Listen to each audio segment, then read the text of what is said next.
तर सोमवारची सकाळ उजाडली ती अपघातानंच। आंबेनळी घाटात पर्यटकांच्या कारचा भीषण अपघात झाला आणि त्यातले आता 7 मृतदेह सापडलेले आहेत। एकाची ओळख पटलेली आहे। चालकाचं नियंत्रण सुटलं आणि कार थेट 1200 फूट दरीत कोसळली आहे। कारमधील सगळ्या 8 जणांचा मृत्यू झालाय।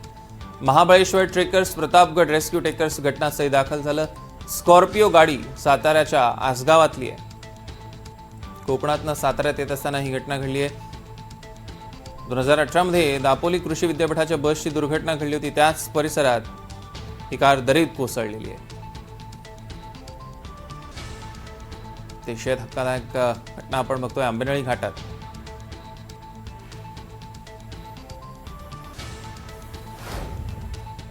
दाबेळगावच्या हद्दीमध्ये त्यांच्या गाडीवरचे नियंत्रण सुटून गाडी खोल दरीमध्ये 1000 फीट खाली कोसळलेली। एकूण 8 याच्यामध्ये प्रवासी होते। 8 पैकी 8 जे युवक होते ते याच्यामध्ये मयत झालेले आहेत। सह्याद्री त्याच्यानंतर या रेस्क्यू टीममध्ये आता सध्या प्रतापगड ट्रेकर्स, नंतर महाबळेश्वर रेस्क्यू टीम, त्याच्यानंतर आपली महाडची सिस्केप आणि सह्याद्री जी आहे आपली गोव्याची, अशा 3 ते 4 रेस्क्यू टीम या ठिकाणी काम करत आहेत। अतिशय धक्कादायक घटना बघतोय। या संदर्भातले अधिकचे अपडेट्स आपल्याला घ्यायचे आहेत। राहुल तपासे आपले प्रतिनिधी आपल्यासोबत जोडले गेले, त्यांच्याकडून अधिकचे अपडेट्स आपण घेणार आहोत। राहुल, अतिशय दुर्दैवी अशी ही घटना घडलेली आहे। काय नेमके अधिकचे अपडेट्स आहेत? आता सध्या तिथे काय परिस्थिती आहे? सौरभ, ही जी गाडी आहे ती सातारा तालुक्यातील आसगाव या गावातील हे सगळेजण आहेत जवळपास। हे सगळे हरणे बंदर या ठिकाणी फिरायला गेलेले होते। फिरून ते 23 तारखेला तिथून निघालेले होते आणि 24 तारखेच्या पहाटे ही गाडी या आंबेनळी घाटाच्या दरीतून एका वळणावर, दाबेली नावाचं जे गाव आहे त्या गावाच्या जवळ असलेल्या दरीच्या एका कोपऱ्यावरून दरीमध्ये गेलेली आहे। जवळपास 1000 ते 1200 फूट खोल दरीमध्ये ही कार कोसळलेली आहे।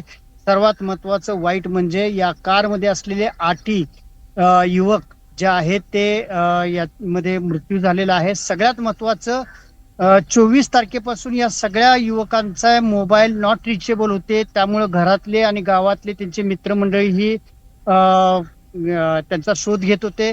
त्यावेळेला मंत्री भरत गोगावले यांच्याशी आसगावचे जे सरपंच आहेत त्यांनी संपर्क साधला आणि या घटनेबाबतची माहिती दिली की एक स्कॉर्पिओ गाडी गायब आहे। त्यानंतर ह्या मोबाईलचे टॉवर लोकेशन काढून या ठिकाणी सर्च ऑपरेशन मध्यरात्रीपासून सुरू केलं। या रेस्क्यू ऑपरेशनसाठी प्रतापगड रेस्क्यू, त्याचबरोबर महाबळेश्वर ट्रेकर्स आणि एक कोकणातनं आलेल्या रेस्क्यू टीम मार्फत ही सगळी शोध मोहीम सुरू केली।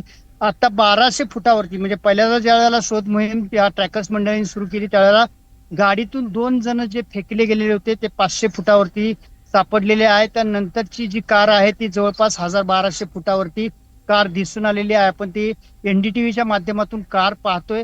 अतिशय भयावह अवस्था या सगळ्यांची आणि या गाडीची एकंदरीत पाहायला मिळाली आहे। या घटनेची माहिती आसगाव या ठिकाणी कळालेली आहे। गावातील ग्रामस्थ मंडळी सरपंचांसह त्या ठिकाणी घटनास्थळी दाखल आहेत। मोठी गर्दी या ठिकाणी झालेली आहे। या गाडीवरचं नियंत्रण सुटलं आणि ही कार दरीत कोसळली असं एकंदरीत प्राथमिक माहिती त्या ठिकाणाहून सांगितली जाते। एकंदरीतच अतिशय दुर्दैवी घटना या म्हणावं लागणार आहे। हे सगळे अविवाहित युवक आहेत आणि सुट्टी निमित्तानं हरणे बंदरला गेलेले होते। अगदी त्यामुळे अतिशय दुर्दैवी अशी ही घटना आहे। राहुल, या सगळ्यावर लक्ष ठेवण्याचा अधिकचे अपडेट्स घेऊ। तुर्तास धन्यवाद।